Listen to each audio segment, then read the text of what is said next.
and gentlemen, please put your hands together for Lula Odom.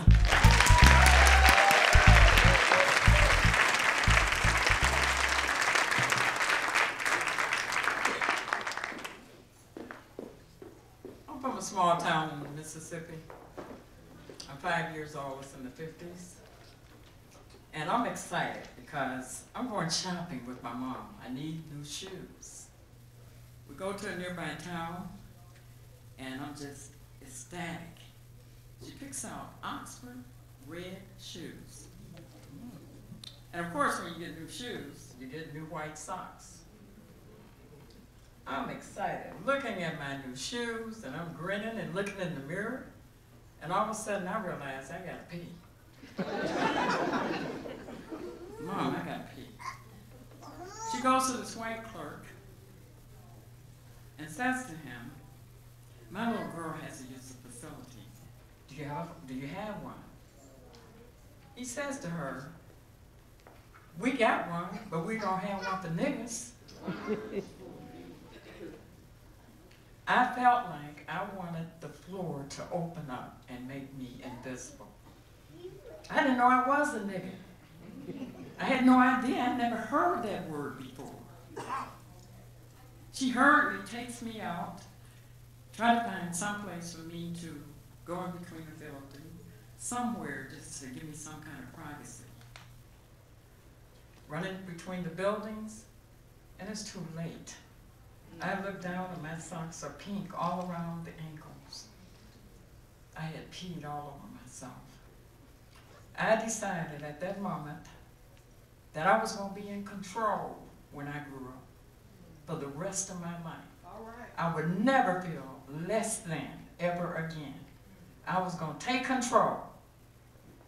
And such as Satori has said, I'm a national labor leader.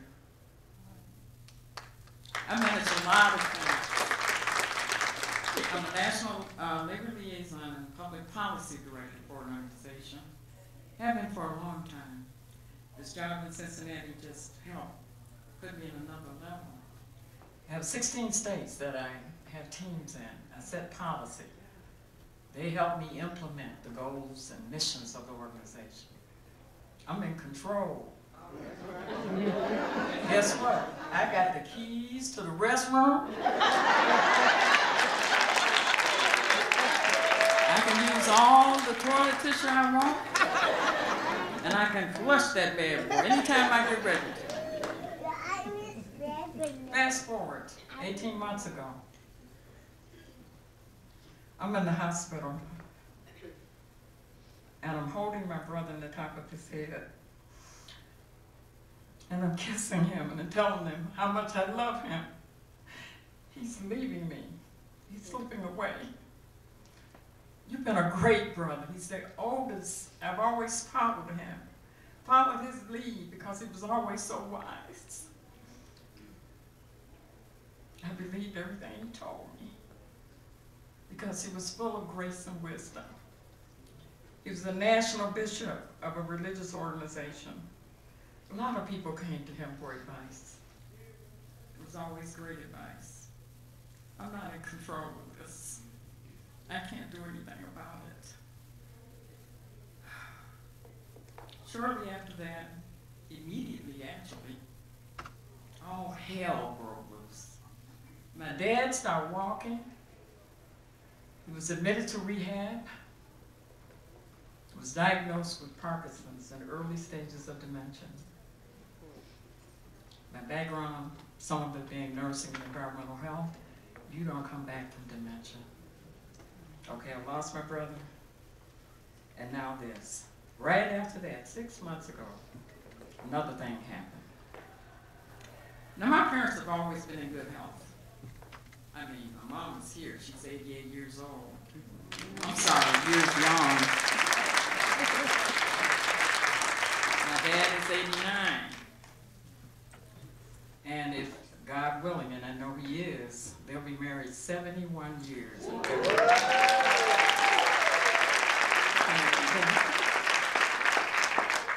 I've never seen him seriously ill. You know, occasional flu, allergies, those kinds of things every once in a while, but nothing serious enough to be hospitalized. So when my dad had this issue, that really, really surprised us all. And now I'm in New York. Actually, I want to tell you though, for all of you all that live in Southfield, you missed something. I just got those keys from both of them 6 months ago. That was the fight of my life. Grabbing those keys away from these 88 and 89-year-old folks.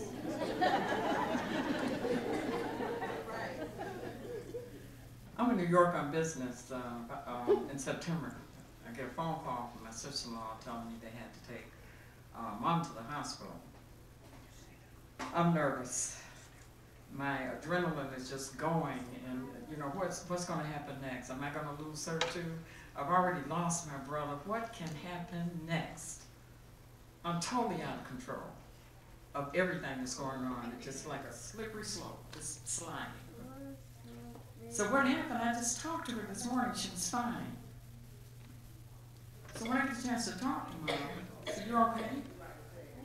She says, "Yeah, I'm fine. I'm in the hotel. I don't know how I got here. Just gibberish."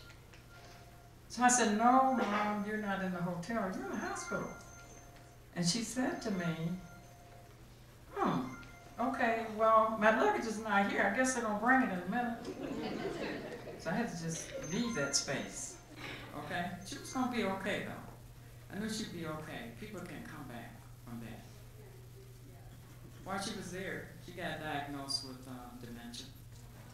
She had shingles a couple of days before.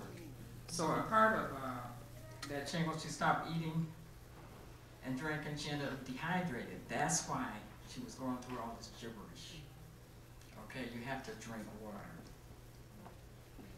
So anyway, I get back, got to Detroit, Southfield as soon as I could, and decided that we need to, Dad's back in rehab, we need to get her to Cincinnati so that she can get away from the area. Maybe that'll help her get better sooner. Take her back to Cincinnati with me, and a couple of days into the visit, I asked her a question. And I could tell by the response that she was in that place again. Wasn't quite lucid. She said, "That's not what you said, is it?" I said, "No, it's not." She sort of chuckled about it, but it's not a funny thing. I get her back to Cincinnati. I'm sorry, to Southfield. And I go back to work, but I'm having some work done in the house. I'm having the rooms painted in really pretty colors. So I called her from Cincinnati and said, "How do you like the color in Dad's room?" She started talking about something totally different. And this time, instead of me correcting her, I followed her to see where she was going. And she was in that place.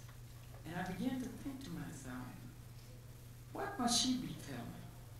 When she's in that place where dementia takes its unwilling victims. Is she trying to crawl out of that place? Is she scared?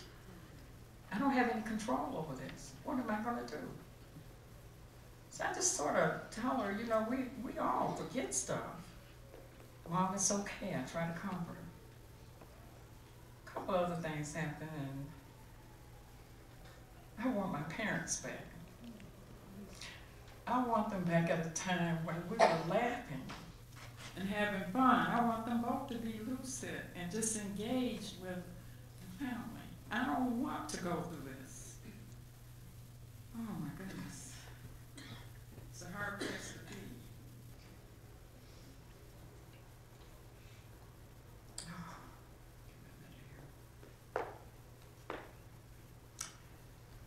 Oh, Jesus. I have got to do something about this. They can't live alone anymore. I know I got to get a caregiver. Okay? Some people have said some really terrible things. I get a lot of unsolicited advice. I think my favorite is, you need to quit your job and move back home and take care of your parents, because when you were little, they took care of you. That was a decision they made. I just want to say that. I am not a caregiver. I like my job. I like what I do. I like traveling. I like being in charge. Okay? I can't be in charge as a caregiver. So I'm home, and at this time, and I say to my mom, when she's very lucid, we've been having fun talking all day. Mom, you want me to come home and take care of your dad? She looked at me and she said, what? No, why would I want you to do that? She said, we're not in that kind of shape. Where you had to quit your job? That was Mary Jane talking. That was my mama, y'all. And I was glad to have her in that moment and to enjoy her in that moment. She sort of smiled to herself and told me a story about my brother. She said that when we started school every year, she would always have to go in and meet his homeroom teacher on the first day of school. Then he'd be okay to carry on. How long did you do that, Mom? All the way to the 12th grade. It's like, you are kidding me. So what did I do? She said, you get out of the car, kiss me on the cheek, and while you were walking away, looking over your shoulder, you were saying, bye, Mama.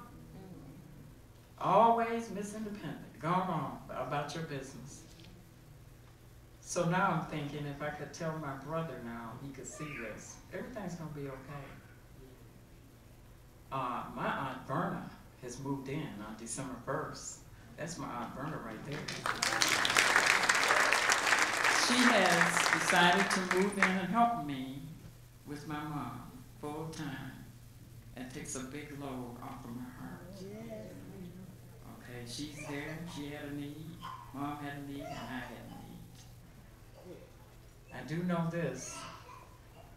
I'm going to go out and keep on being in charge. I don't know where this is going to take me. I don't know where it's going to end. Nobody knows where dementia will take his families. But I do know this. I'm not going to pee on myself no more. I'm going to be in control because I got this.